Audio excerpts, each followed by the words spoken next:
नमस्कार. उद्योग राष्ट्र न्यूजमध्ये आपले स्वागत आहे. मी गुरुनाथ भोईर. स्वामी समर्थ मठ प्रकरण. ठाणे शहरात सध्या एक मोठा वाद चर्चेत आला आहे.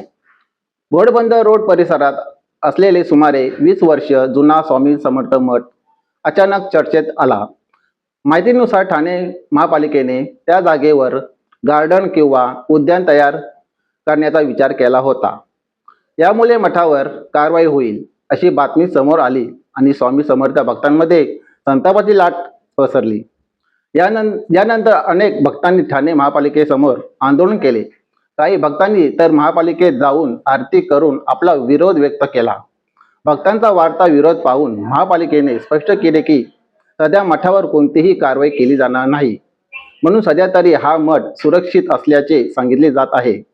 या प्रकरणाबद्दल तुमचे मत काय आहे कमेंटमध्ये नक्की सांगा.